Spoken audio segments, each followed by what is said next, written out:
Last year, when most investors were watching their stocks plummet, one Wall Street legend had an unfair advantage that was identifying winning stocks with massive upside. Like Riot Blockchain before it shot up 10,090%, Digital Turbine before it shot up 789%, Overstock.com before it shot up 1,050%. This power gauge comes from the legendary Mark Chaikin. Right now, you can get a free in-depth look at how his power gauge system works. A way to type in any of 4,000 different tickers and see exactly where the stock is most likely to go next and in any type of market.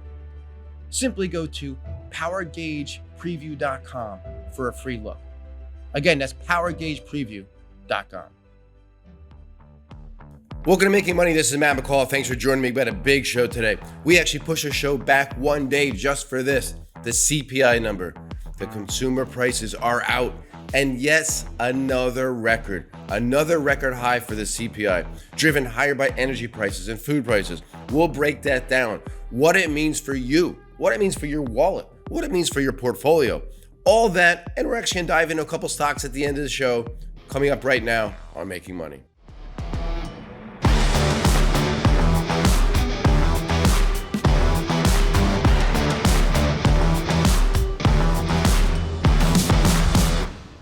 Again, this is Matt McCall. Thanks for joining me. It is June 10th, 2022. It's a beautiful Friday here in Nicaragua.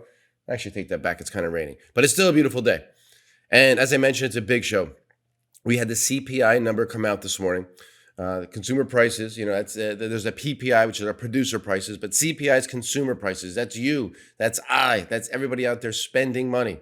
And it came in pretty hot. And I'm going to be looking over here a little bit because I have so many notes that I took on this. I'm going to be looking down here. It came in at 8.6% year over year. And that's the overall number. And that's the highest since 1981, folks. I was a little 5-year-old tyke at that time. Some of you weren't even born yet. Some of you still had your hair back then, quite some time ago. If you take out food and energy, it's what's called core inflation. Core inflation increased by 6%. Again, higher than expected. The 8.6 headline number was higher than expected. And you look at really what drove this. A lot of it was food and fuel and energy. Fuel oil, which doesn't make up a large portion of the CPI, to be honest with you, but it was up over 106% year over year. And the one concerning number in all this, I think we're at or near a peak in inflation. And I said that last month, and I still believe we are. Because I think at some point you'll start seeing rental prices come down, housing prices come down, which that's called shelter. It's a large portion of the CPI. I think eventually we'll see energy prices come down and food prices as well. When they all start kind of rolling over a little bit, and a lot of them spiked already. So I think, again, there's still certain areas that are still spiking that are keeping it higher. But I think we're very at or near the top of this. But again, the one concerning number to me was as inflation goes up, the dollar that you make is worth less. And real wages, are basically taking into consideration the inflation and the amount of money that more money you're making, your wages, declined 0.6% from April and is 3% on a 12-month basis. So even though your paychecks are higher for most people in the last 12 months, you are actually not bringing as much money because the cost of living is going up. And that's what the CPI basically measures, your cost of living. The fuel you put in your car, the fuel you use to heat and cool your house, the food that you have to eat to stay alive. So all this stuff adds up, and it is becoming extremely concerning to many, many people. And if you just look on a month-to-month basis, the numbers I was talking about were year to year. If I look on a month-to-month basis, the CPI from April to May was up 1%. And the core, again, X energy, X food, was up 0.6%. The estimates for the headline rise 0.7, so it was higher. It came in at 1. The estimate for the core was 0.5, came in at 0.6. So let's break down some of these numbers. And I look at energy prices. Again, energy is a big one right now.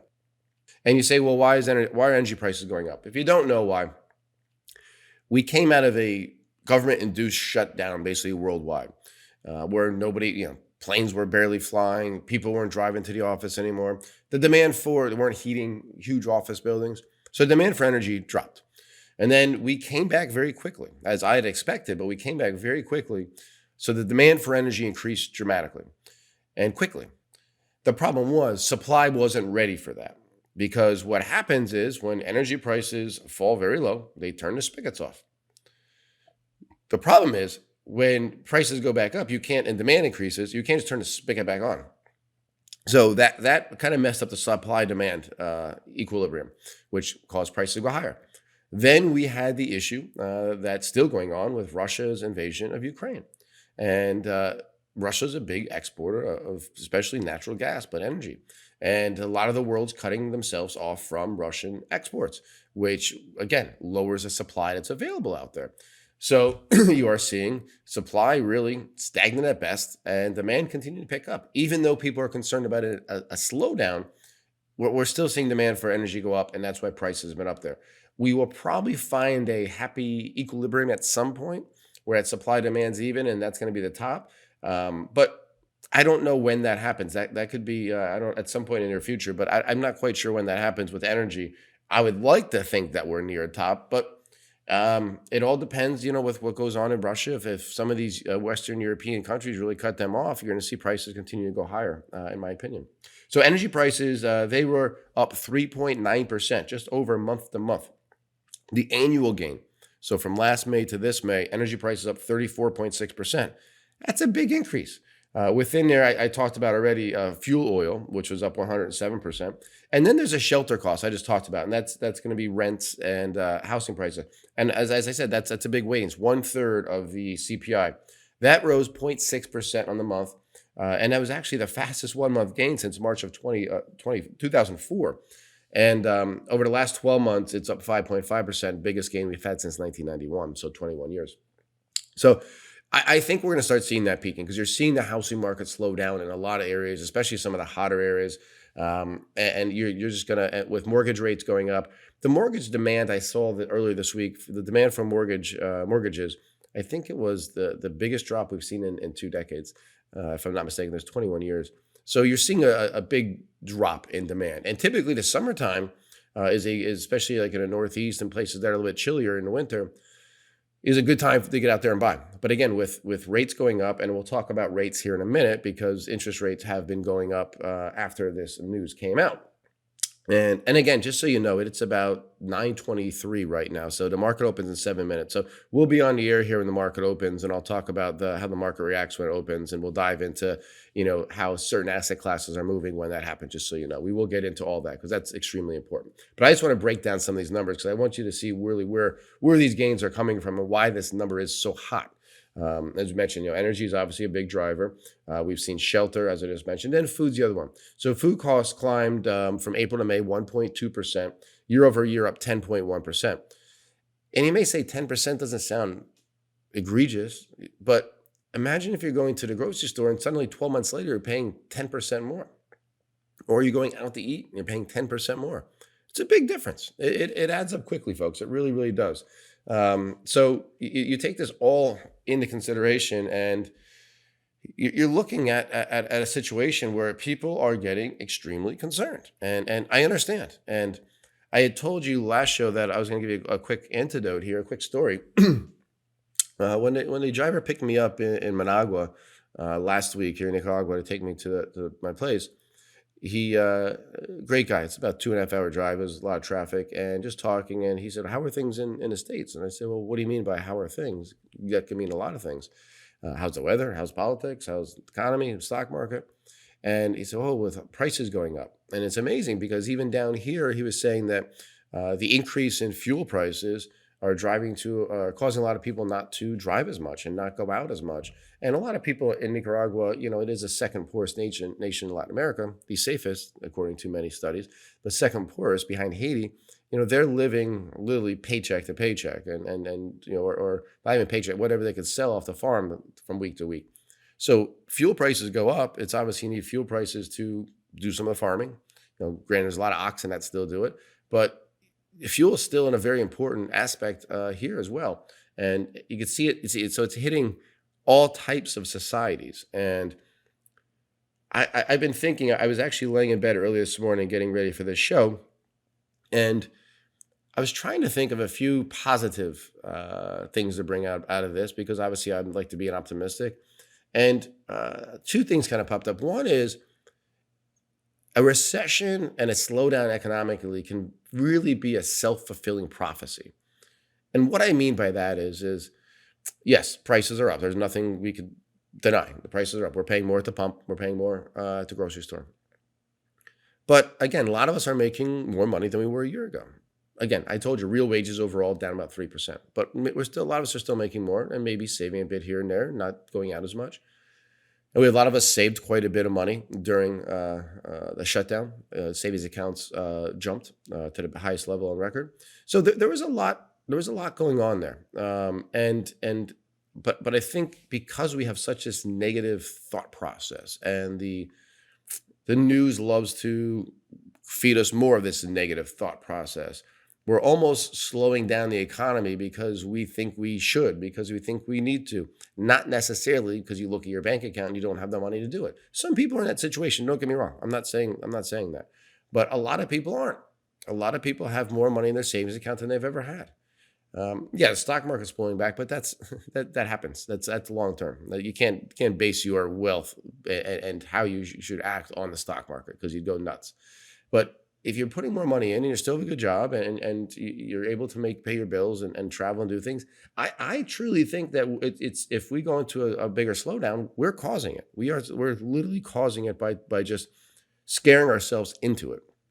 And folks, the second positive that I was thinking about as I'm laying there early in the morning in bed, but what's great is the sun comes up here at like 5:20, so it's nice to get the sun coming up. The other one has to do with the stock market, and I will talk about the stock market here because it opens in about a minute. When it comes to the stock market, we are very fixated on very short term, and that's just how we are as humans, and especially as Americans. We're very instant gratification inclined. So when I'm thinking about the stock market and what's going on now, we're so focused on prices going up and what's going on with politicians, all these things that it's real, it's now, but at the same time, folks, behind the scenes, the innovation that we've seen over the last several decades, last century, and the innovations we'll see in the next decade, the roaring 2020s, they are still happening. Just because food prices are going up, it doesn't mean the innovation going on quantum computing is going to stop. It doesn't mean the innovation of the future of battery technology is going to stop. The innovation continues. So as a stock market investor, you should be long-term, number one. Number two, you have to focus on the fact that behind the scenes, it's not in the headlines, and that's what makes it difficult for us to really comprehend. But behind the scenes, there's a lot of really good things going on. And that leads me to believe that there's a really, really great buying opportunity right now. Again, for long-term investors. This isn't something where I'm looking and saying, okay, you buy now, you're going to be up next month. I don't know, because inflation could hang around longer than I think. And if it does hang around longer than I think, it's probably going to weigh in the market here a little bit. So folks, don't get too wrapped up in this day-to-day. Start really looking at the innovation that's going on. And when you get frustrated with the higher prices, you get frustrated with politicians, take yourself a step back and think about all the great things that are going on behind the scenes right now. Because I think if you can do that and kind of exit out the negativity in the world, in the media, and what's going on, you really will be able to smile and enjoy life a little more. Because if you can get rid of that negativity, I truly think that you will be able to take a step back and say, you know what? Yeah, it stinks right now. My wages aren't keeping up with inflation. Yeah, it stinks now that I have to pay so much to put fuel into my tank. Yeah, it stinks now that stock market's pulling back. But think about what's going on, the bigger picture. And if you can do that, I think it will actually make your life so much better. So the market just opened a couple of minutes ago. Let's take a look here at the S&P 500. And this is the SPY, which tracks the S&P 500. It's the ETF. Down about 1.6% right now on a low session. But again, we opened 2 minutes ago. And keep in mind that yesterday we had a really ugly sell-off at the end of the day. The Dow fell 500 points and actually fell 400 in the last hour. But you can see S&P did the same thing, coming back. So we're giving back a lot of this gain that we had from mid-May up until early June. And I talked about this in the last week, how we've had several rallies, one here in January, one here in March, and this most recent one, and every time it's hit new lows. I didn't think we'd hit new lows, but I said it was possible. I said there's some stocks I think that wouldn't hit new lows. But we'll see how we react in the next couple of weeks. It'd be very important, in my opinion, how we react to that. But, as you can see here, it is down today on this news, and because people are very, very spooked about the 10-year going higher. And the yield on the 10-year now is at 3.1%. And so that's back above the 3. And obviously, as that goes higher, borrowing rates go higher. The 2-year is up to about 2.99%, which really tells us that people believe the Fed are going to be extremely aggressive. And then let's take a look here at the NASDAQ, a little more tech heavy. We'll take a look at the QQQ, which is the NASDAQ 100 ETF. And as we will see here, the NASDAQ Qs are down about 2.2% right now. Again, very similar chart. You can see yesterday, Thursday, closing a lotus session, following down today, almost as if somebody knew this number was going to be a little bit uglier, uglier than expected. So a couple other things. We got oil is actually down today, about 0.5%, down about $120 a barrel. Take a look at gold. Gold, you would think, should be spiking on this, and it's actually down 1% to 1835. Bitcoin down on this because Bitcoin's basically been moving with the NASDAQ for the most part, down in the last 24 hours, about 2.5% to 29,300. So you're seeing basically everything across the board, folks, kind of go down here. The US dollar index, we could take a look at that and see how that's doing because the dollar moves on these news as well. And as you can see here, the US dollar index is about 0.7%. It had a pullback when the stocks rallied, and now it's starting to go back up again.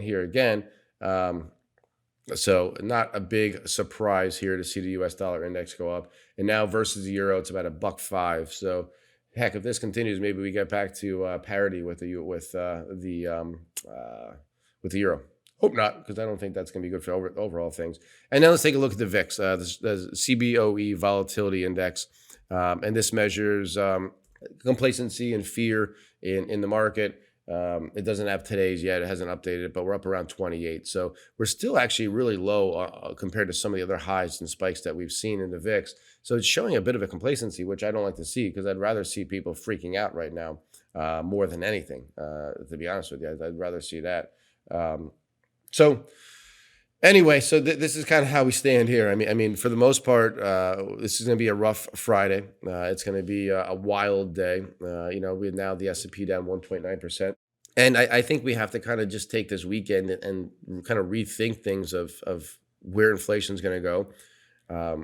The big concern, obviously, is that the Fed will come out and have to be more aggressive because they want to get, inflation, don't forget, their ultimate target is 2%.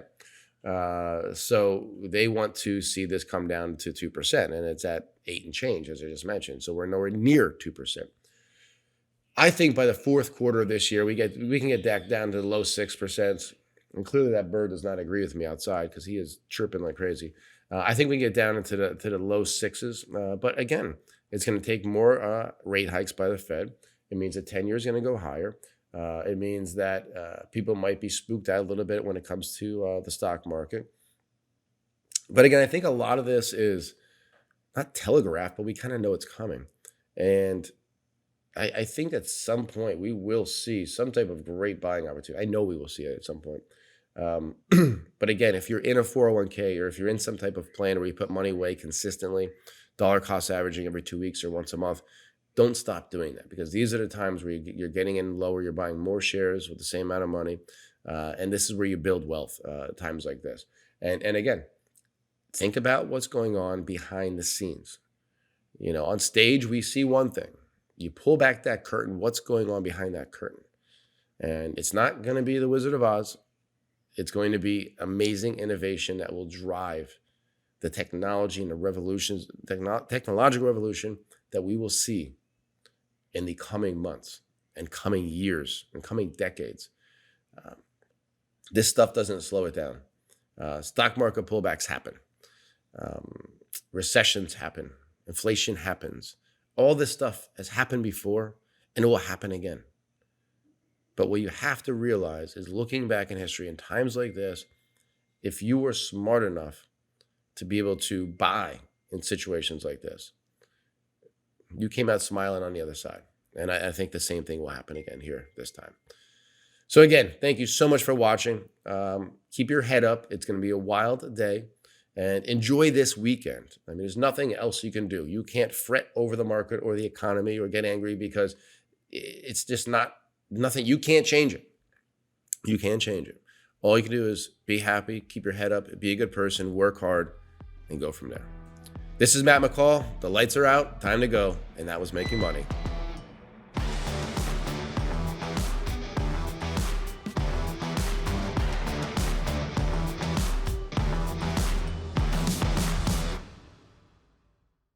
Opinions expressed on this program are solely those of the contributor and do not necessarily reflect the opinions of Stansberry Research, its parent company, or affiliates.